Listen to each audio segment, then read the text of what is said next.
matinale Toxin, 7h30, 9h30, à la volée.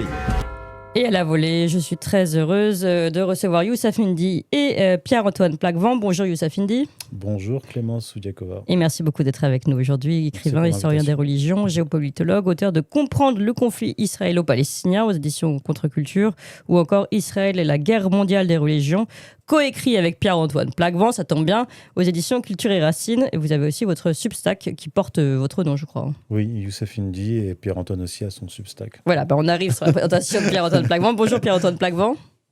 Bonjour. Donc on a compris, vous avez écrit avec Youssef Indy Israël et la guerre mondiale des religions. Vous êtes vous-même analyste, auteur sur le site Strategica, et puis auteur également de Soros et la société ouverte aux éditions Culture et Racines. Vous avez votre Substack, vous aussi, voilà, comme ça, tout est dit. Substack qui porte votre nom aussi ? Oui, pareil. Pierre-Antoine Plaquevent, substack.com. Pareil, parfait. Écoutez, alors, évidemment, énormément d'actualités autour de cette guerre et ce conflit israélo-iranien. Aujourd'hui, avec ce cessez-le-feu qui a été avancé dans la nuit d'hier, les 10 points du plan iranien visiblement imposés par l'Iran aux Américains et aux Israéliens. D'abord, peut-être une réaction à chaud à ce cessez-le-feu, si vous voulez bien. Et puis ensuite, on va peut-être aller un peu plus loin dans les phénomènes et notamment les religions et la guerre des religions derrière tout ça. D'abord, réaction à chaud sur ce cessez-le-feu. Pour vous, d'abord, quelles sont éventuellement les conclusions, les changements que cela peut provoquer. Et puis derrière, on va essayer de vous voir. En effet, vous le soulignez, Pierre-Antoine Plaquevent, c'est-à-dire que malgré les engagements de promesse, Donald Trump a été extrêmement interventionniste. Mais moi, je me demande si justement, s'il n'y a pas eu un lobbying, comme l'a dit Joe Kent, israélien, c'est sûr, mais même, et on va y revenir, un protestantisme probablement dévoyé, mais on va en parler. Alors, sur le cessez-le-feu, ce qu'il faut dire d'abord, c'est que ça fait depuis le 1er mars que Donald Trump demande un cessez-le-feu, parce que les objectifs américains n'étaient pas exactement ceux des Israéliens. Oui. Les Israéliens voulaient que les États-Unis détruisent l'Iran, transformer l'Iran en Irak bis, alors que Donald Trump, lui, avait pour objectif de mener une frappe éclair le 28 février. Et immédiatement, le 1er mars, il a fait une proposition de cessez-le-feu et des négociations avec l'Iran, parce que la méthode de Trump, c'est frappe éclair et soumission. Oui. Et il voulait réitérer ce qu'il a fait au Venezuela. Il n'a pas réussi. Ça, c'est le premier élément. Le deuxième élément, on ne sait pas exactement ce qui a été... déterminant. Non, ce qui est négocié, la négociation en cours, on ne sait pas. Il y a les 15 points proposés par les États-Unis et il y a les 10 points iraniens. On ne sait pas exactement sur quoi ils se négocient. Certains disent... ils travaillent sur la base iranienne. En tout cas, c'est ce que nous disent. Ce que j'allais dire. Ce qui commence à circuler, c'est que ils négocient sur la base des 10 points iraniens et non pas les 15 points américains. Ce qui signifie, ça on le savait, en tout cas je le savais depuis le début, c'est que les États-Unis et les Israéliens se dirigeaient vers une défaite stratégique face à l'Iran. Là, c'est officiel, puisque même la presse américaine, les grands médias américains et la presse israélienne le dit. C'est une défaite des Israéliens, une défaite de Netanyahou, une défaite des États-Unis. Aux États-Unis, on tempère un peu, on dit c'est une défaite des Israéliens, mais une victoire de l'Iran et des États-Unis. C'est ce que dit notamment Fox News. La réalité, c'est que c'est une victoire de l'Iran et de ses alliés russes et surtout chinois dans cette affaire. Les conséquences vont être énormes. Je vais pas aborder ici toutes les conséquences. J'ai écrit des articles sur le sujet et publié des chroniques vidéo sur le sujet. Mais ce qu'il faut dire, c'est que Donald Trump avait voulu, dès le début de son second mandat, négocier avec les Iraniens et donc rétro-pédaler par rapport à ce qu'il avait fait durant son premier mandat. C'est-à-dire mettre un terme, c'est lui qui a déchiré l'accord sur le nucléaire. Et pourquoi est-ce qu'il l'a fait ? Il l'a fait parce que ça a été une promesse de campagne, non pas à son électorat, mais une promesse faite à l'AIPAC, le lobby pro-israélien, lors d'un discours de juin 2016, rédigé par Jared Kushner, son gendre. Alors attendez, parce que c'est important ce que vous dites, parce que là en plus on va rentrer dans... Donc ce que vous voulez dire, c'est que finalement le Donald Trump, des temps modernes, regrettait déjà ce qu'il avait fait dans le premier mandat, c'est-à-dire notamment d'arrêter les négociations avec les Iraniens sur le nucléaire. Il voulait revenir sur ces négociations pour plusieurs raisons. Et une des raisons, c'est qu'effectivement, comme l'a dit Pierre-Antoine, il y a des constantes géopolitiques des puissances anglo-américaines. Mais ce qu'on a pu constater à partir de 2021, c'est un retrait des États-Unis d'Afghanistan et du Proche-Orient pour concentrer leurs forces contre la Russie et contre la Chine. Août 2021, retrait des troupes d'Afghanistan. Oui, Février 2022, guerre en Ukraine opposant l'OTAN et la Russie. Et augmentation de la contention militaire en Asie-Pacifique contre la Chine. Donc quand Trump est revenu aux affaires, il a voulu négocier avec l'Iran parce que son objectif, c'était, et d'ailleurs c'est dans le nouveau document stratégique de l'administration, c'est passer à une nouvelle stratégie pour maintenir la puissance américaine à une échelle globale. Ils ont proposé cette nouvelle stratégie appelée par les géopoliticiens américains offshore balancing. Mais donc ce qui s'est passé, parce que là on arrive là, ce que vous nous racontez, c'est un Trump qui a envie de négocier avec les Iraniens. On n'y est pas du tout. C'est ce qui a commencé dès début 2025 et ça a été saboté. Mais par qui ? Par les Israéliens. Les Israéliens ont saboté les premières négociations avec le Hamas. Puis ils ont saboté les deuxièmes négociations avec le Hamas quand ils ont bombardé le Qatar le 10 septembre. Donald Trump était en train de négocier avec les Iraniens en mai-juin 2025. Ça a été saboté par les Israéliens. Comment ils ont réussi à saboter ? On ne le sait pas exactement, puisqu'il y a eu des fortes pressions sur Donald Trump, des frappes menées contre l'Iran, et Donald Trump a suivi. Donald Trump a suivi une première fois en juin 2025, et là, il les a suivis une deuxième fois. Mais la première fois, finalement, on a même l'impression qu'il avait prévenu les Iraniens de ses frappes. C'est pas une impression. C'est Marco Rubio l'a dit. Marco Rubio a dit « Nous avons prévenu les Iraniens via le canal turc. » Il dit, on a prévenu. Donc il y avait cette impression de guerre éclair qui, finalement, permettait de couper l'herbe sous le pied, c'est comme ça qu'on pourrait l'interpréter, aux Israéliens, en disant regardez, c'est bon, on a fait le job, maintenant vous nous laissez tranquille avec l'Iran. Voilà, on en était encore. Voilà, c'est ce qu'il avait tenté de faire. La guerre des 10 jours. C'est ce qu'il avait tenté de faire. Puis il y a eu la guerre des 12 jours. Ce sont les Israéliens qui ont demandé aux Américains de négocier pour eux le cessez-le-feu avec l'Iran. Et donc là, cette fois-ci, les Israéliens ont encore poussé Donald Trump à la guerre. Comment alors ? Joe Kent, qui a démissionné d'ailleurs récemment, lui ne croit pas en la thèse. Voilà. Donc lui ne croit pas en la thèse Epstein. Il ne pense pas que ça soit le dossier. Je ne le pense pas non plus. Lui, ce qu'il avance, c'est que Donald Trump ne craindrait pas particulièrement pour sa vie, mais pour la vie de ses proches. D'après ce que dit Joe Kent, après l'assassinat de Charlie Kirk, Donald Trump a véritablement eu peur, puisque Netanyahou lui a quand même offert un beeper en or, ce qui est en fait une menace. Et il a eu peur que, ce que dit Joe Kent, qu'un membre de sa famille, c'est-à-dire un de ses enfants ou petits-enfants, soit assassiné par les Israéliens. C'est quoi cette histoire de beeper en or, là ? En fait, quand il y a eu... Charlie Kirk, oui, certains, dont Candace Owens, disent que ce sont les Israéliens qui ont mené une... Mais elle n'est pas la seule à le dire, puisque Joe Kent dit qu'il faisait partie, son service était... participer à l'enquête sur l'assassinat de Charlie Kirk, et il dit on a été empêché d'aller au bout de cette enquête, et il y avait des liens. Il dit qu'il y avait des liens avec des États ou un État étranger. Simplement, il n'a pas pu aller au bout de l'enquête. Mais il ajoute que Charlie Kirk a été assassiné suite à son opposition à la guerre contre l'Iran. Et l'affaire des beepers, c'est quand il y a eu l'attaque contre le Hezbollah par les Israéliens. Oui, je me rappelle de ça. Eh bien, Netanyahou, quand il s'est rendu à la Maison-Blanche, il a offert à Donald Trump un beeper en or, ce qui peut être interprété comme une menace. C'est pas un bouquet de fleurs. Bref. Oui, parce que je rappelle pour ceux qui auraient oublié que ce sont les beepers qui ont explosé. Oui. Donc c'est un drôle de cadeau. Voilà, et ce cadeau, il lui a fait. J'invente pas. C'est tout à fait officiel. Et donc, quand il a été entraîné dans cette seconde guerre contre l'Iran par les Israéliens... On pense que ses enfants étaient menacés. C'est ce que dit Joe Kent. Moi, je ne le sais pas. D'accord. Je rapporte juste simplement... C'est intéressant, parce que Joe Kent...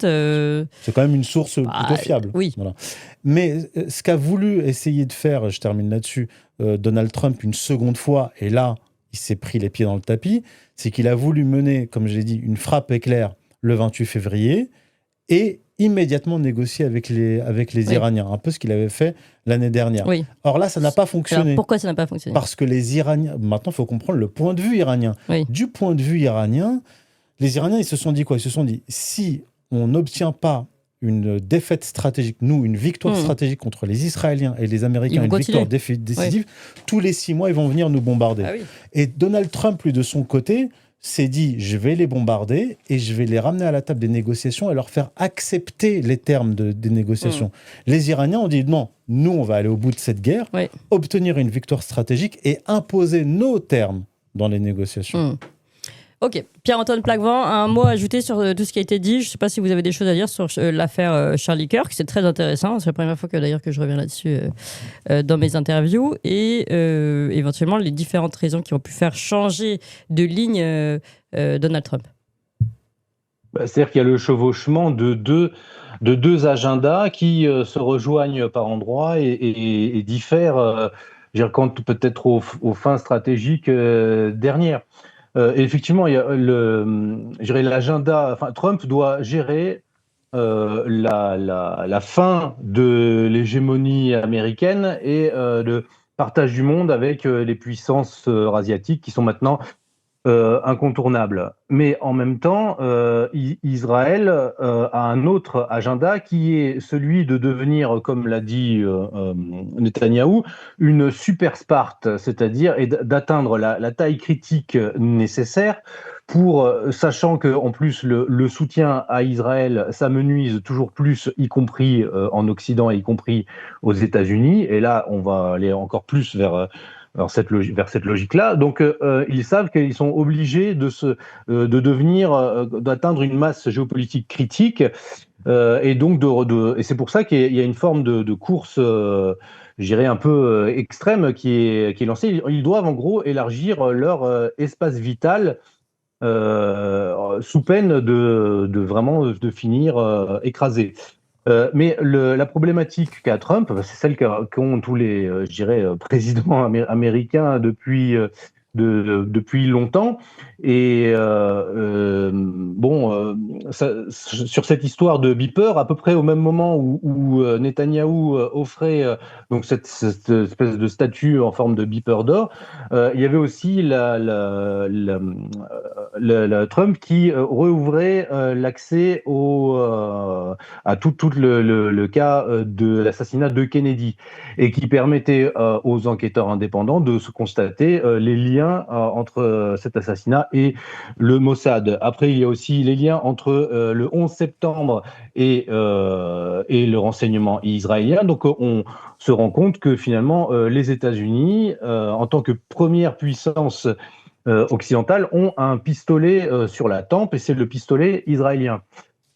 Mais ça, c'est finalement conforme à Là, on va pouvoir rentrer dans l'agenda, de théologie politique que vous vouliez aborder. C'est que c'est conforme avec les objectifs du sionisme millénariste sur le long terme. C'est-à-dire l'idée que la puissance dominante de ce que eux considèrent être encore Rome, donc l'Occident, doit être utilisé dans une dialectique avec l'Eurasie et avec l'islam. Et finalement, les deux, en quelque sorte, s'affrontant, un troisième terme pourrait advenir, et c'est celui d'une forme de Pax Judaïca, pour reprendre les mots du cher Imran Hossein, qui viendrait prendre la place de la Pax Americana. Et ça, c'est quelque chose qu'on a bien étudié dans notre livre avec Youssef, parce que c'est quelque chose de très ancien. Par exemple, vous avez un docteur juif, Isaac Abravanel, qui écrivait à l'époque d'Isabelle la catholique, au moment où les juifs étaient chassés d'Espagne et au moment aussi où les musulmans avaient pris Constantinople. Il disait, c'est là qu'il a vraiment commencé à théoriser cette idée, que finalement, il faut que les juifs qui sont coincés entre ces deux termes, entre les chrétiens et les musulmans, fassent en sorte que ces deux puissances s'affrontent, et pour que eux, finalement, et là ça rejoint aussi les lectures bibliques sur Israël qui affronterait progressivement toutes les puissances géopolitiques de l'histoire qui sont représentées dans la Bible, notamment dans le livre de Daniel, sous la forme de bêtes mythologiques qui se succèdent les unes aux autres, et dont la dernière est Rome. Et pour eux, Rome est toujours là. Rome, c'est la chrétienté.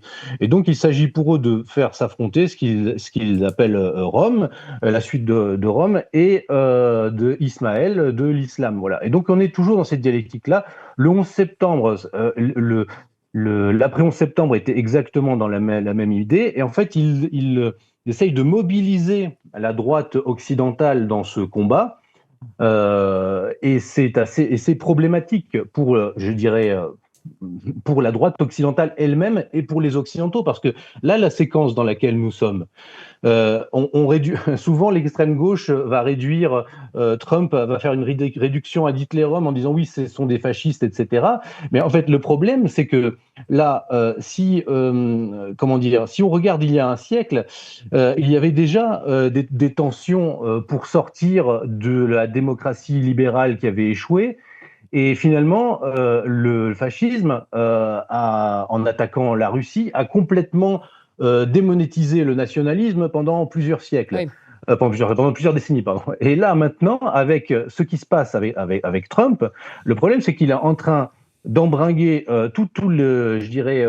cette renaissance illibérale en Occident dans un agenda qui est plus que problématique, puisque c'est l'agenda de faire la guerre à l'Eurasie Oui. et aux puissances extérieures de l'Occident. Et c'est très problématique pour cette renaissance, je dirais, européenne et puis occidentale que nous attendons tous, pour cet aspect, je dirais, césarien du Trumpisme, qui a fait que les gens ont voté pour lui, et puis qui fait qu'il y a au fur et à mesure, maintenant, partage d'huile en Occident, des régimes de droite qui apparaissent. Donc si cette manipulation continue, ce sera vraiment plus que problématique, je dirais, pour la droite elle-même. Et on risque d'avoir, après le retour de balancier, c'est-à-dire après, on pourra avoir même le retour d'une forme de gauche type société ouverte aux États-Unis qui va dire, regardez, c'est dramatique, nous avons essayé le nationalisme, voilà, comme on a eu après la Seconde Guerre mondiale, on a essayé le nationalisme, c'est terrible, ça nous a fait perdre, nous, les Américains, et on pourrait même avoir le retour d'un Obama ou quelque chose comme ça,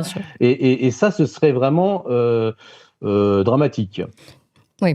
Alors, justement, vous parliez du sionisme millénariste, alors je voudrais qu'on aille justement sur cette recherche... cette guerre est-elle finalement, les fondamentaux de cette guerre ne sont-ils pas avant tout ou au dernier degré religieux? Et là, je me tourne vers vous, Youssef Indy. On avait déjà commencé cette discussion, mais justement, je voudrais raccrocher un nouveau wagon à cette discussion. Mais on va d'abord rappeler la base, c'est-à-dire pourquoi Israël mène cette guerre contre l'Iran. Que représente l'Iran pour Israël? D'ailleurs, j'ai même lu que l'attaque contre l'école des petites filles iraniennes serait elle aussi inscrite dans un agenda messianique. Je ne sais pas si ça vous êtes d'accord avec ça. Et en tout cas, derrière, donc ça c'est la partie sionisme millénariste, on va dire. Et derrière, on a maintenant aussi un protestantisme. Et ça, on l'a vu récemment. Et ça a été remarqué par Tucker Carlson. C'est pour ça, d'ailleurs, c'était la raison pour laquelle j'ai décidé de vous réunir aujourd'hui. L'alliance d'une forme de protestantisme qui s'allie parfaitement à cette forme de sionisme. Oui, mais bon, allons d'abord sur le sionisme israélien. Oui. Alors, il y a des objectifs stratégiques, parce que si on analyse cela d'un point de vue géopolitique froid, évidemment du point de vue israélien, puisqu'ils veulent accéder à l'hégémonie régionale et étendre Israël du Nil à l'Euphrate. Et ça, ces objectifs sont partagés par la gauche et la droite, puisque même l'opposant de Netanyahou, Yair Lapid, qui est de gauche. Quand on dit gauche en Israël, c'est pas tout à fait la même chose qu'en Occident. Oui. Bref, Yair Lapid, qui a occupé le poste déjà de Premier ministre, quand on lui a posé la question de savoir quelles étaient les frontières d'Israël suite à la déclaration de Mike Huckabee, l'ambassadeur des États-Unis en Israël, lors de l'interview avec Tucker Carlson, il a déclaré que ça serait bien que les Israéliens prennent tout du Nil à l'Euphrate. Yair Lapid a déclaré, oui, les frontières d'Israël sont les frontières bibliques la fameuse promesse qu'aurait faite Dieu à Abraham dans Genèse 15-18. Donc ça, c'est l'objectif depuis les origines du sionisme politique, qu'il soit travailliste Donc revenir ou aux religieux. frontières bibliques. Voilà. Ça, c'est le premier objectif. Ouais, ça, c'est le premier objectif. Pour ce faire, les Israéliens doivent faire sauter tous les verrous étatiques qui empêchent l'expansion territoriale. Mais ils ne peuvent pas le faire eux-mêmes, seuls. Ils ne pouvaient pas détruire l'Irak seul, détruire la Syrie seule, et même pas détruire le Hezbollah seul. Mais bon, disons que eux s'occupent des milices armées, Hamas, Hezbollah, etc. Et donc, le lobby pro-israélien, comme l'ont montré Stephen Walt et John Mearsheimer dès 2006, a poussé les États-Unis dans une série de guerres contre l'Irak, contre la Syrie, et ainsi de suite, pour faire sauter les verrous qui empêchent l'expansion territoriale. Et il y a maintenant, de leur point de vue, deux gros verrous à faire sauter. Il y a la Turquie d'Erdogan, qui, paradoxalement, a joué un rôle important dans la destruction de la Syrie aux côtés des Israéliens et des Américains. Mais maintenant, la Syrie est sous protectorat turc, donc les Israéliens veulent se débarrasser de la Turquie d'Erdogan. Et le gros verrou maintenant à faire sauter, c'est l'État iranien. C'est pas le régime des ayatollahs. C'est pas la question. Que ce soit un régime laïque, comme en Irak ou comme en Syrie, il faut faire sauter... Mais que représente l'État iranien pour... D'abord, sur le plan géopolitique, c'est un concurrent, c'est plus qu'un concurrent, c'est une puissance régionale importante qui a des proxys, notamment jusqu'à la chute d'Assad, mais il reste toujours le Hezbollah.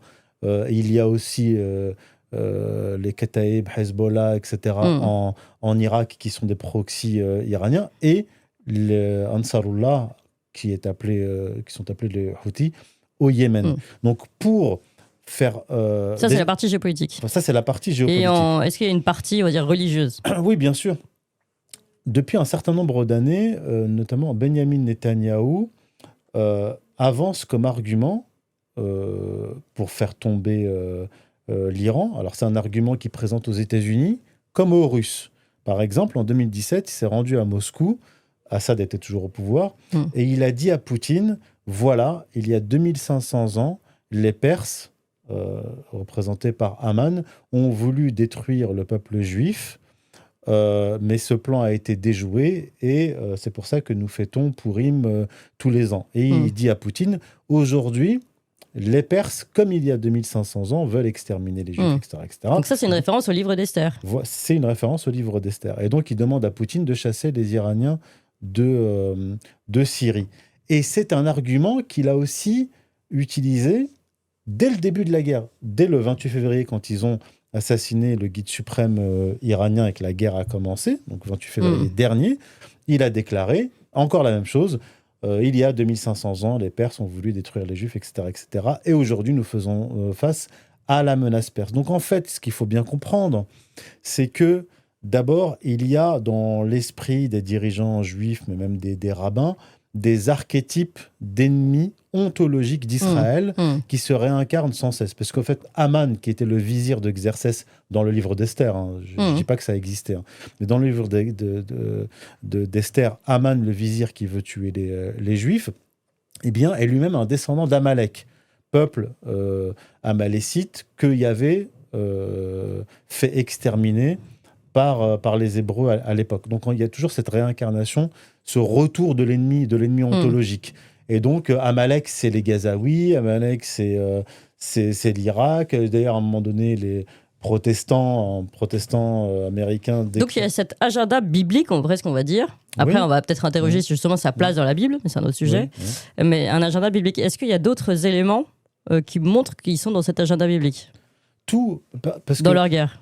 Mais tout, parce que même dans leur méthode, quand ils ont fait le génocide à Gaza, j'utilise le terme génocide parce que c'est le terme utilisé par la Cour internationale de justice, eh bien là encore, ils commencent la guerre à Gaza, qui n'était pas encore un génocide, mais un début de massacre, en disant « Nous réalisons les prophéties d'Ésaïe, nous sommes le peuple de la lumière, ils sont le peuple des ténèbres ». Et ils ont pris comme modèle... là à Gaza, mais en fait depuis 1948, depuis l'épuration ethnique de 1948, comme modèle, comme manuel de conquête, le livre de Josué, qui est un des livres de la Bible hébraïque où est décrit la conquête par les Hébreux de Canaan avec des exterminations successives. Vous tuerez les hommes, les femmes, les enfants, vous raserez tout, vous brûlerez tout, vous tuerez même les ânes et tous les animaux.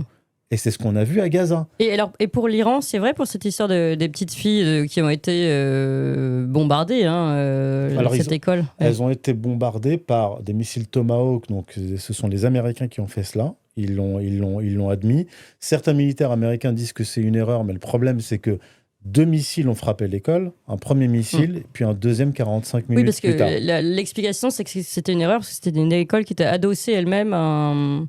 C'était quoi, une base militaire ou quelque chose comme ça? En fait, ils disent que c'était un ancien centre des passes d'Alain, des gardiens de la Révolution. Mais le problème, c'est qu'ils ont continué à bombarder des universités durant la guerre, sciemment, et des hôpitaux. Encore, et des hôpitaux. Une des plus grandes universités d'ingénieurs. Oui. Donc on peut dire que les Américains, comme les Israéliens, utilisent les mêmes méthodes de guerre criminelle, et ce sont des crimes de guerre, viser des hôpitaux, des universités, etc. Alors, Pierre-Antoine Plamont, sur l'agenda, on va dire, biblique, est-ce que vous aussi, vous avez vu des signaux, des prises de parole qui correspondent à cet agenda? Puis après, on va aller sur cette dernière prise de parole de Franklin Graham à la Maison-Blanche, qui est assez comment dire, inquiétante. Non, mais vous avez parlé de l'agenda biblique, mais ce qu'on ne comprend pas, c'est que pour eux, la Bible est un manuel d'opération et en fait, c'est quelque chose qu'ils suivent de manière littérale. C'est ça la problématique. C'est-à-dire que pour le courant du sionisme religieux, ce qui est écrit dans la Bible doit être réalisé de manière matérielle, concrète, immédiate. Donc en fait, on a une fusion, c'est ça le millénarisme, d'objectifs religieux avec des objectifs pratiques, militaro-stratégiques, géopolitiques. C'est pour ça qu'on a du mal à l'appréhender, d'autant que dans la culture chrétienne, eh bien, la lecture biblique, parce que les pères de l'Église eux-mêmes étaient embêtés avec la violence de l'Ancien Testament, eh bien, on a développé une lecture à plusieurs niveaux. Oui, le spirituel et le temporel. Il y a lecture historique qui concerne l'histoire du peuple juif à cette époque, et puis des lectures anagogiques, etc., où on peut en tirer un sens moral, etc. Mais eux, ils reviennent à une lecture littérale. En fait, et ils font ce qu'ils reprochent à certaines sectes islamistes. Donc, ils reprennent lecture à la lettre. Oui, tout à fait, c'est vrai, c'est intéressant. Dans les déclarations qui montre qu'il y a cet agenda, c'est que il faut se mettre dans la place du sionisme religieux. Pour eux, le judaïsme n'est plus complet depuis la destruction du second temple par les Romains. Les Romains, donc nos ancêtres à nous, pour eux. Parce qu'en fait, eux vivent dans cette espèce d'éternel présent biblique. Alors attendez, parce qu'il y a un truc que je n'ai pas redit. Pour eux, pour les sionistes millénaristes, le judaïsme n'est plus présent? En fait, non, le judaïsme n'est plus complet parce qu'il n'y a plus de temple. Et il n'y a plus de temple à Jérusalem qui serait le centre de la religion juive, mais pas seulement de la religion juive.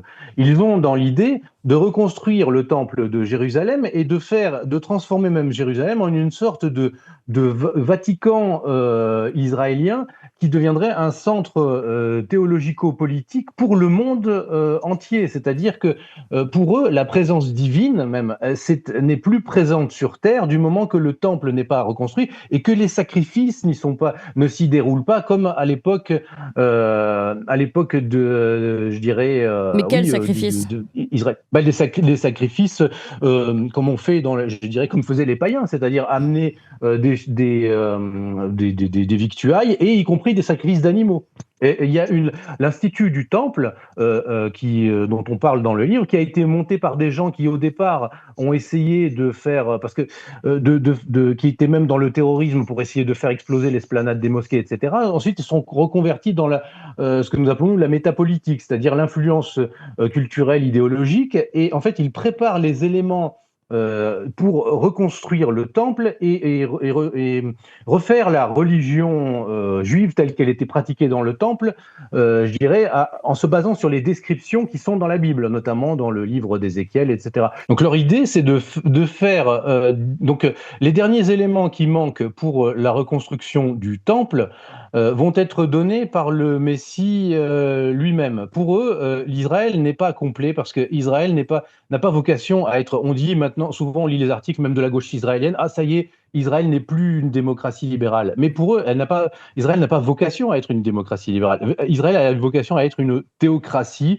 une monarchie royale je dirais, de droit divin, et même une monarchie raciale. Donc, c'est-à-dire où les Juifs eux-mêmes vivraient dans une société très hiérarchisée, religieuse, et avec un Messie roi qui gouvernerait Israël, mais aussi qui, en fait, gouvernerait une forme d'ordre international judéo-centré, israélo-centré.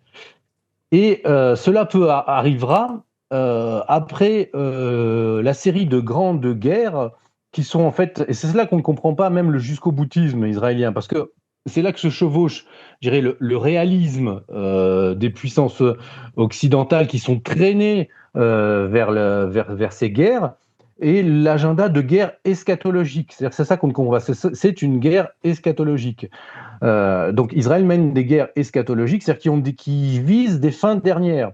Les fins dernières qu'un chrétien va rechercher dans sa vie personnelle, dans son salut, eh bien eux, leur salut passe par la réalisation d'objectifs géopolitiques concrets. Ça peut paraître fou, mais c'est ainsi. Tant que ça ne sera pas rétabli, tant que le temple ne sera pas reconstruit, que le culte ne sera pas repris, que le Messie roi d'Israël ne sera pas présent, eh bien, en gros, le judaïsme ne sera pas complet. Et cela, même, comment dire, même tous les juifs ne sont pas forcément au courant ni d'accord, mais ils sont traînés dans cette guerre eschatologique par ces gens sionistes religieux qui ont réussi à prendre le pouvoir et qui, à mon avis, vont le garder. Parce que leur agenda eschatologique, je pense qu'il s'accélère à mesure, mais là c'est une interprétation personnelle que j'ai, à mesure qu'on se rapproche du jubilé de la venue du Christ. C'est-à-dire que comme eux n'ont pas reconnu le Christ comme Messie,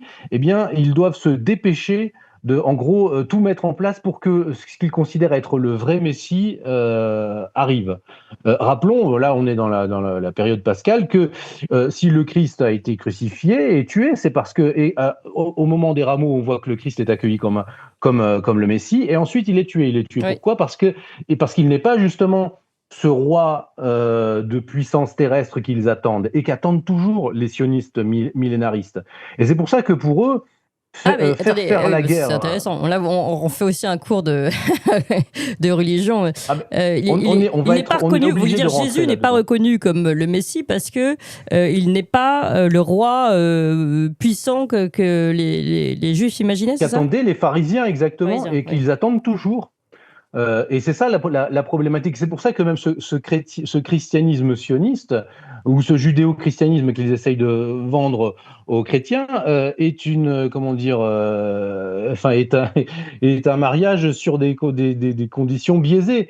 Alors c'est pour ça qu'il a fallu, et là c'est ce qu'on montre dans le livre, on fait toute la généalogie de cette fabrication de ce protestantisme dont a parlé Tucker Carlson. On y arrive. Ça remonte à loin, c'est plusieurs siècles de transformation progressive intérieure du christianisme, de lutte contre le catholicisme, pour arriver à produire cette espèce de falsification même, notamment aux États-Unis à partir du 19e siècle, ont été produits en masse par ces sectes protestantes, sionistes, pré-sionistes, des Bibles qui justement avaient un commentaire littéraliste des passages de l'Ancien Testament, avec l'idée, là aussi rupture avec les catholicismes traditionnels, orthodoxes ou catholiques, de l'idée de la théologie de la substitution, c'est-à-dire que ça n'est plus dans la théologie chrétienne classique, c'est la suite d'Israël, c'est l'Église.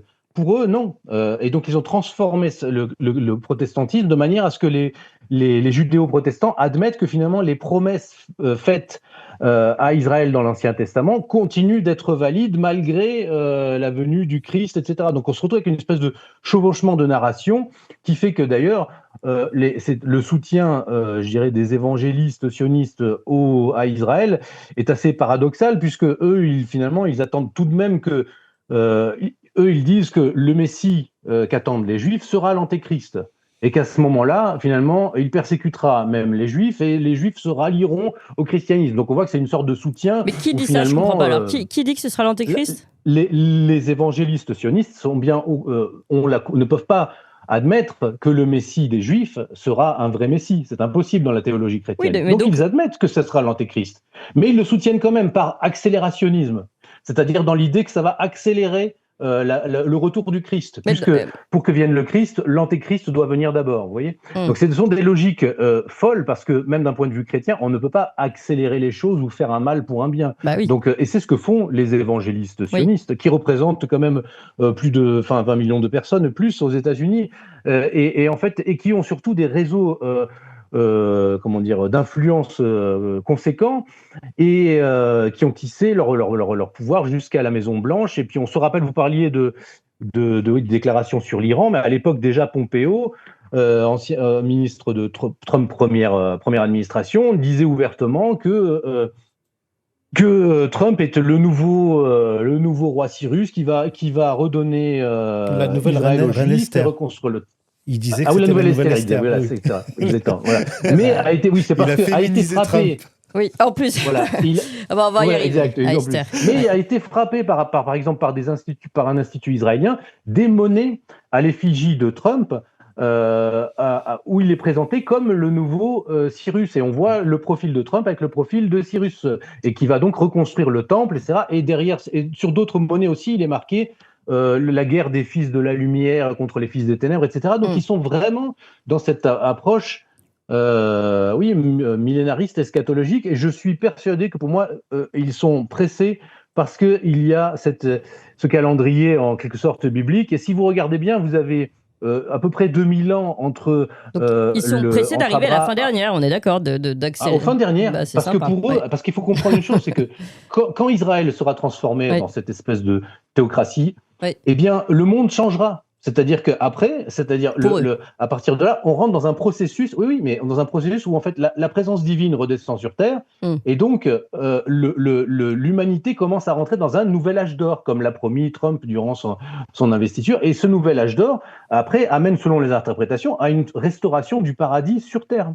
Mais je veux dire, donc en fait, en quelque sorte, même ce qu'ils commettent de mal en ce moment, ils peuvent se l'excuser en se disant oui, mais dans l'avenir, on prépare quand même le paradis terrestre et le retour de Dieu sur Terre. Oui, c'est vraiment très très intéressant. Alors, justement, puisque vous avez pris de l'avance sur tout ce que je voulais vous faire écouter, écoutons Franklin Graham. Donc lui, c'était le week-end de Pâques à la Maison-Blanche, donc un pasteur très connu aux États-Unis, qui est sur place à la Maison-Blanche, on va le voir, et qui va dire « Prions, Père, et appliquons en gros le livre d'Esther ». On va écouter ça.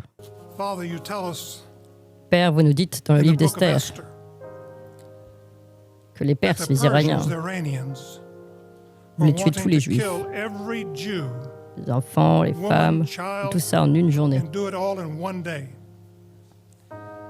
Et vous êtes dressé, Esther, pour sauver les Juifs. Seigneur, nous te remercions.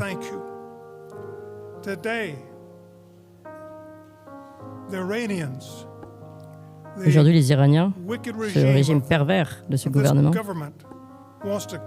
veulent tuer tous les Juifs et les détruire par un feu atomique. Mais vous avez suscité, vous avez fait lever le président Trump. Voilà. Donc ça, c'est beau. Ça correspond tout à fait à ce que vous disiez.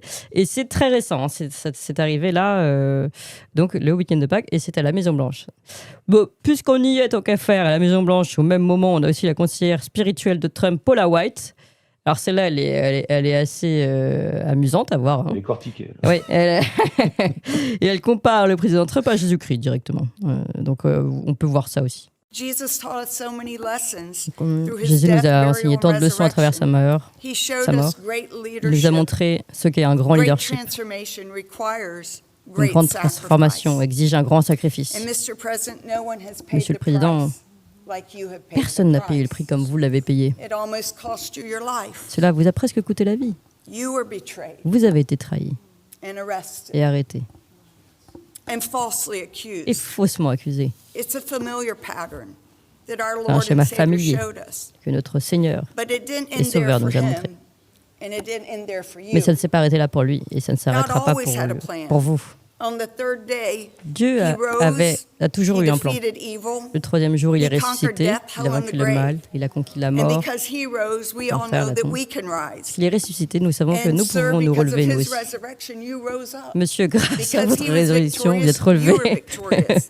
Parce qu'il a été victorieux, vous avez été victorieux. On peut s'empêcher de rire. Bon, alors Youssef Indy, je vous entends rire. Ça, c'est Paula White. Non, mais ça, c'était plus pour ça. C'était plus pour rigoler un coup. Détente. Oui, c'est ça. Mais non, mais si on reste sur... je ne sais même pas si elle le voit en commentaire, mais bon. Franklin Graham, en tout cas, lui, c'est un protestant. Il revient sur ce livre d'Esther, qui, donc, vous l'avez rappelé, est cité par les sionistes millénaristes. Donc là, on voit déjà comment dire... parallélisme entre le protestantisme et le sionisme millénariste, c'est justement ça qui m'intéresse. Quand on écoute cette Paula White, elle n'est pas la seule. Il y a une dimension hérétique grotesque chez les évangéliques. Mais ce qu'il faut bien comprendre, c'est que ces évangéliques américains, qu'ils soient sionistes ou non, parce qu'en fait, aux États-Unis, il y a entre 80 et 90 millions d'évangéliques, mais ils ne sont pas tous sionistes. Parmi eux, il y a entre 20 et 30 millions de sionistes, chrétiens sionistes, ce qui est quand même important. Mais en fait, pour comprendre cette importance à la fois démographique, idéologique des chrétiens sionistes, il faut remonter au XVIIe siècle. C'est au XVIIe siècle que va s'opérer cette fusion entre, d'un côté, ce qu'on peut appeler le millénarisme protestant. Il y a une poussée de fièvre au XVIIe siècle en Angleterre comme en Europe germanique et en Hollande, une poussée de fièvre messianique millénariste dans certains milieux protestants. Et à ce moment-là, il y a eu comme une fusion entre ces milieux-là, en tout cas des représentants de ce milieu-là, et le mouvement messianique juif. Et c'est ce qui est très peu connu, et ça c'est l'objet de mes travaux à l'époque, c'est que déjà à l'époque, dans les milieux messianiques juifs, il y avait ce qu'on peut appeler un proto-sionisme, puisque le proto-sionisme naît, je le fais remonter au XIIIe siècle dans les milieux kabbalistiques.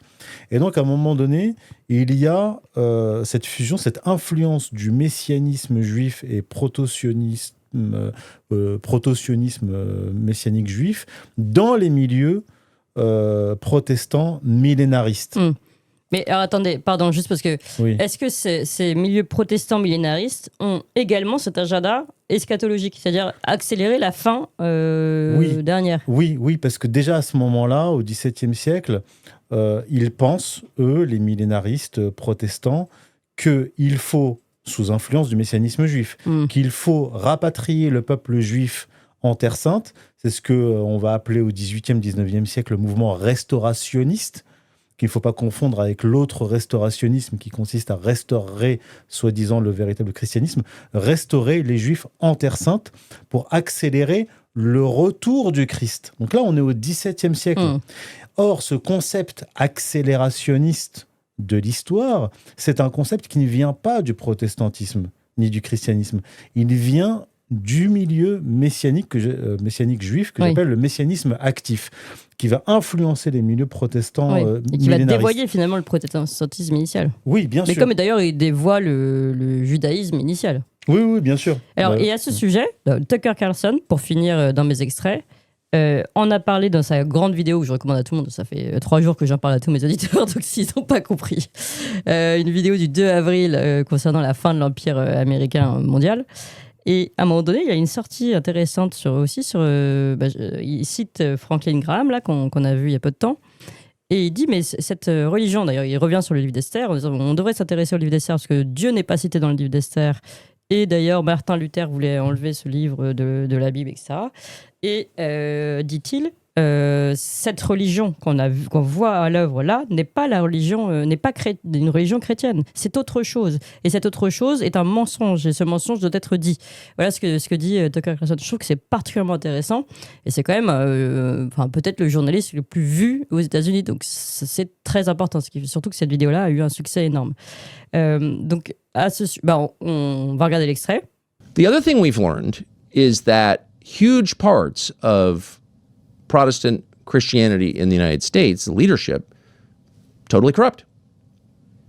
And not just corrupt on an obvious level, like, oh, the preacher's having an affair, or they're taking money from whomever. They're shaking down the congregation for, 20% tithes. No, corrupt on the level that matters most, which is spiritually corrupt. They're not preaching Christianity, not just because of their fealty to Israel, which is bizarre and kind of hard to understand, but on an even deeper level than that. There are many Protestant American church leaders who are preaching a religion that bears no resemblance to Christianity. So that's the core problem right there. Who knows what this is? It's not Christianity. It's not what the Gospels describe. Et donc, à ce sujet-là, je ne sais pas, peut-être Pierre-Antoine Plaquevent, si vous voulez réagir. Oui. Mais en fait, ce qui est intéressant de noter, c'est que Trump, avant de se faire élire, et pour se faire élire, notamment via J.D. Vance, a beaucoup dragué le catholicisme et la communauté catholique américaine. Oui. Et là, effectivement, il y a, je dirais, une guerre de religion, presque, enfin en tout cas une confrontation théologique interne aux États-Unis. Parce que comment est-ce que les catholiques peuvent, ou même des orthodoxes, qui sont de plus en plus nombreux aux États-Unis, peuvent suivre le gouvernement pour lequel ils ont voté, dans l'espoir d'en finir avec le LGBTisme, le covidisme, etc. Mais là, on les amène vers autre chose, vers cet accélérationnisme qui est en fait une hérésie du point de vue traditionnel. Il est intéressant de noter que le terme accélérationnisme est aussi celui qui est utilisé par les idéologues qu'on appelle maintenant un peu néo-réactionnaires de la tech, de la Silicon Valley de droite. Donc ils parlent aussi, eux, d'accélérationnisme. Eux, c'est au niveau technologique. Mais pour moi, je pense que c'est lié, ce n'est pas pour rien qu'ils en parlent, parce que ces agendas se chevauchent et que c'est justement par la technologie aussi que les millénaristes au sens large, je dirais, veulent accélérer l'histoire. Ouais. Et réaliser en fait le paradis terrestre. Parce qu'il faut comprendre une chose, c'est tous les millénarismes ont en tête cette idée que c'est finalement l'homme qui doit, par leur action, par son action, finalement presque pousser à un moment donné les choses et peut-être la divinité à se manifester ou à même on voit pas bien la différence entre les millénaristes et les lucifériens dans ce cas-là. Eh bien, je pense que parce que le fond du problème, c'est que comme ces puissances existent, donc l'Esprit Saint existe, Lucifer existe. Lucifer à la base, c'est quoi ? Là, si on rentre dans la théologie, c'est un ange déchu. Donc ce n'est pas une créature matérielle. Donc quand on voit, par exemple, vous montriez Paula White, il y a des extraits de Paula White où ils font ces grandes réunions là dans des grandes giga church là comme ils appellent ça, méga church, ils appellent ça aux États-Unis. Et en fait, il y a des masses de gens qui tombent, ils sont comme possédés en fait, donc ils sont soi-disant libérés, mais en fait ils ont des spasmes, des convulsions, donc on peut se demander quel est l'esprit auquel communient ces gens-là. Alors je ne sais pas si Trump a complètement conscience de ces questions-là, lui étant plus très dans important le concret, ce que vous dites, en fait. Mais oui, c'est fondamental parce qu'en fait ce qu'on oublie maintenant, et en fait notre époque, notre siècle va être celui, on parlait au XXe siècle de ça, voilà, mais c'est qu'en fait on a eu cette sorte de descente du religieux dans les idéologies politiques, et là on a une remontée, c'est-à-dire là on a et en fait on ne pourra pas échapper à ça, et c'est pour ça que ça va se faire toujours plus visible, et notamment aux États-Unis, notamment par le rôle d'Israël, parce que si on regarde bien le rôle au XXe siècle et au XIXe siècle déjà, mais depuis même les Lumières en fait, de toute le rôle des milieux intellectuels juifs dans la sécularisation de l'Occident a été colossal. Puis dans le socialisme, dans le communisme, dans les idéologies vraiment matérialistes. Eh bien, pourquoi ? Parce qu'il y avait cette forme de guerre de religion interne où ils étaient en Occident et il fallait qu'ils amenuisent, qu'ils dissolvent la religion de l'Occident dans lequel ils étaient. Et maintenant, progressivement, eh bien, leur religiosité et la religiosité, je dirais, de leurs alliés va émerger et va vouloir vraiment se faire adoré publiquement. Et là, si vous parlez de luciférianisme, bon, on en a eu des expressions, on a eu aux Jeux Olympiques en France, etc. Enfin, on va voir de plus en plus une volonté de cette sorte de force souterraine de se faire adorer publiquement.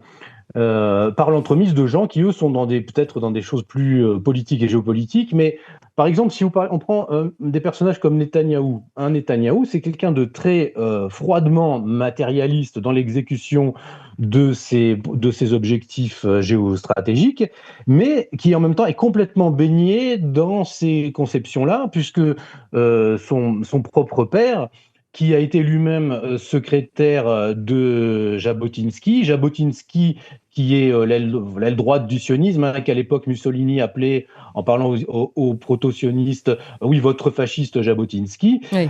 Eh bien, ce même Ben-Sion Netanyahou, père de Netanyahou, était aussi un grand judéologue et spécialiste de la religion juive, qui a écrit donc justement des livres sur les Juifs en Espagne du temps de l'Inquisition, et sur ce juif dont je vous parlais, qui s'appelle Isaac Abravanel, et qui a joué un rôle essentiel dans la conceptualisation, je dirais, de ce judaïsme géopolitique, qui est vraiment qui veut en fait eschatologie, mais c'est une eschatologie politique. Il faut vraiment comprendre que c'est réellement, parce que on ne se contente pas d'attendre que Dieu intervienne à un moment donné dans l'histoire. C'est les Juifs eux-mêmes qui doivent faire leur part pour qu'à un moment donné, le projet se réalise. Et dans ce projet, il y a l'affrontement Occident-Islam.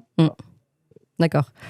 Tout ce que vous dites depuis le début de cette conversation est vraiment passionnant, et oui, en fait, c'est vraiment primordial, et on comprend que ces enjeux-là ne sont pas anodins. C'est pas le religieux, le spirituel, ça nous concerne pas. Chacun sa vie, chacun son spirituel, machin. Là, on comprend que ça a des enjeux gravissimes et fondamentaux, et qui relèvent de l'essence. Et donc, on voit, d'après ce que vous dites, que c'est vraiment la guerre contre le bien et le mal, plus qu'une guerre de religion, en fait. C'est la guerre du bien contre le mal. Ça, c'est important de le rappeler. Je voudrais juste, pour finir, parce qu'on pourrait en parler encore pendant des heures, et pourquoi pas prendre ce rendez-vous, mais là, on a déjà bien fait 1 heure. Pour finir, quel est le lien entre, par exemple, Baal, le culte que vouait Epstein à Baal, et éventuellement, où y en a-t-il ce sionisme messianique? Parce qu'on sait bien qu'il défendait les intérêts du Mossad, Epstein, mais en même temps, il vouait un culte à Baal. J'ai besoin de savoir ça. Je ne sais pas si l'un des deux vous peut... Oui. Alors, en fait, ce qu'il faut comprendre, ce qu'il faut savoir, c'est que dans l'Antiquité, le monothéisme, chez les Hébreux, c'est plus l'exception que la règle. C'est-à-dire que quand vous lisez l'Ancien Testament, vous avez constamment des condamnations par les prophètes du polythéisme des Hébreux. Et quand on dit polythéisme, c'est pas n'importe lequel. C'est l'adoration de divinités étrangères, notamment celle de Canaan. Et Baal, alors Baal, c'est pas un nom propre, pas comme Yahvé. Yahvé est un nom propre, c'est une divinité particulière. Baal signifie maître. Et en fait, il y avait plusieurs Baals, plusieurs Baalim. Dans le temple, donc il y avait un Baal taurique, un Baal solaire, etc. Et dans les temples en Israël et en Judée, c'est-à-dire il y avait 2 royaumes, le royaume d'Israël et le royaume de Juda, il y avait dans ces temples, à l'initiative des rois d'Israël et de Juda et des grands prêtres, l'adoration de ces divinités, et notamment de Baal. Oui, Baal était adoré. Les déviances religieuses des Hébreux de l'Antiquité sont inimaginables. Vous aviez dans le temple des prostituées sacrées. Mais c'est pas du tout... C'est peu connu. c'est peu connu, mais ça existe. Pas du tout orthodoxe. Non, pas du tout. Mais c'est pour ça que Dieu a envoyé des prophètes qui condamnaient les Hébreux. Je veux dire, si vous voulez vraiment lire des textes antisémites virulents, vous prenez l'Ancien Testament et vous lisez le livre d'Ésaïe, le livre de Jérémie, etc. C'est d'une violence inouïe. D'ailleurs, Jésus cite Ésaïe pour condamner les pharisiens. Et donc, vous avez cette espèce de permanence polythéiste, païenne, archaïque dans les milieux, juifs qui vont se perpétuer. D'ailleurs, même Yahvé lui-même... Avec des sacrifices d'enfants, par exemple, ce genre de choses-là. Les sacrifices d'enfants étaient pratiqués dans l'Israël antique. Les archéologues ont retrouvé ce qu'on appelle des tophètes, des brûloirs avec des squelettes d'enfants calcinés qu'ils brûlaient même pour Yahvé, pour Baal et pour Yahvé, puisque Dieu à un moment donné dit via ses prophètes, vous avez sacrifié des enfants pour moi alors que je ne l'ai jamais demandé. Donc le sacrifice d'enfants, c'est quelque chose qui a été aboli par les prophètes à un moment donné, et ensuite aboli par le christianisme. Mais qui est gardé par cette branche, on va dire, messianique.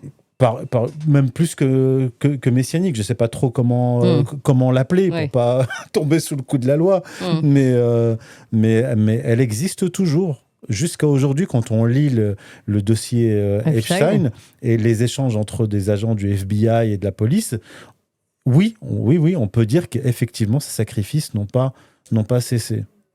On va s'arrêter là. Oui, mais Pierre-Antoine Plaquevent, un dernier mot. Oui, juste sur cette question, il faut voir que, en fait, à l'époque païenne, les sacrifices humains et même les sacrifices d'enfants étaient à des moments de l'histoire assez répandus. Et en fait, les prophètes du judaïsme, précisément, essayaient de faire du judaïsme une religion qui allait être différente sur ces aspects-là, dans ce milieu-là. Mais sauf que régulièrement, le judaïsme retombait dans ces affres-là. Et voilà, et il faut lire le livre d'Ézéchiel, où là c'est limpide, parce que pour Ézéchiel, en fait, Dieu explique à Ézéchiel que finalement, si les Juifs vont être déportés à Babylone, que le temple va être détruit, etc., c'est parce qu'il lui montre des visions intérieures de ce qui se passe dans le temple. Et on voit, et donc Ézéchiel, prophète, voit effectivement les prêtres qui vouent un culte au dieu du soleil, au dieu de la fertilité, etc. Et il dit, l'Éternel lui dit, ils ont passé les premiers-nés par le fil de l'épée, ou ils les ont passés par le feu, etc. Donc en fait, cette sorte de guerre interne a duré longtemps. Et moi, je pense qu'en fait, maintenant, les gens qui sont à la tête de ces réseaux-là, eh bien, en quelque sorte, prennent la part. Le problème, c'est qu'on les appelle juifs, mais c'est au-delà de ça. Oui, c'est-à-dire que ce ne sont pas des juifs mosaïques, ce sont ces sectes-là qui ont été combattus en interne depuis toujours par la vraie religion, qui maintenant prennent. Et leur vrai Dieu, c'est effectivement Baal. Enfin, c'est Baal, au sens que Baal, c'est quoi? C'est effectivement ce que le Christ a dit, c'est-à-dire le prince de ce monde. Le prince de ce monde, de ce bas monde, eh bien, c'est l'ange déchu, Lucifer, le diable. Donc eux, ils en tirent des bénéfices immédiats. C'est pour ça qu'ils veulent que un ordre du monde parfait maintenant, ici, maintenant. Parce qu'ils savent que le monde d'après, soit ne les concerne pas, soit sera terrible pour eux. Donc ils veulent les choses maintenant. C'est très, très intéressant tout ça. Merci beaucoup à tous les deux. Merci Youssef Indy. Je rappelle votre livre « Comprendre le conflit israélo-palestinien » chez Contre-Culture. Et donc Israël et la guerre mondiale des religions, coécrit avec Pierre-Antoine Plaquevent, qui est également avec nous aux éditions Culture et Racines. Votre Substack, évidemment, qui porte votre nom. Merci Pierre-Antoine Plaquevent, auteur du site sur le site Stratégica, analyste évidemment, et puis auteur de Soros, la société ouverte aux éditions Culture et Racines, et donc toujours ce même livre que j'ai déjà cité, Israël et la guerre mondiale des religions. Vous avez vous aussi votre Substack. Merci à tous les deux et à très bientôt. Merci à vous, à bientôt. Je pense qu'on est l'un des premiers médias à enquêter le plus fortement sur les Epstein Files en France. D'ailleurs, on est contacté maintenant par des Américains pour travailler main dans la main avec eux sur ce réseau et sur ce qui se passe derrière. Mais ça fait trembler la France, ça fait trembler les réseaux internationaux. Ils ne veulent pas qu'on parle de ça et la censure augmente tous les jours plus. Ils veulent nous censurer, ils veulent nous fermer, ils veulent que Tocsin et les autres médias qui font le même travail disparaissent. Et c'est maintenant, vraiment maintenant qu'il faut activer les boucles en interne, les contacts directs avec Tocsin. Et pour ça, c'est facile, c'est toxin-media.fr/nous, toxin-media.fr/nous. Rentrez dans la boucle de Tocsin, rencontrons-nous tous directement, organisons la résistance et faisons-le avant qu'on soit totalement fermé. Je compte sur vous.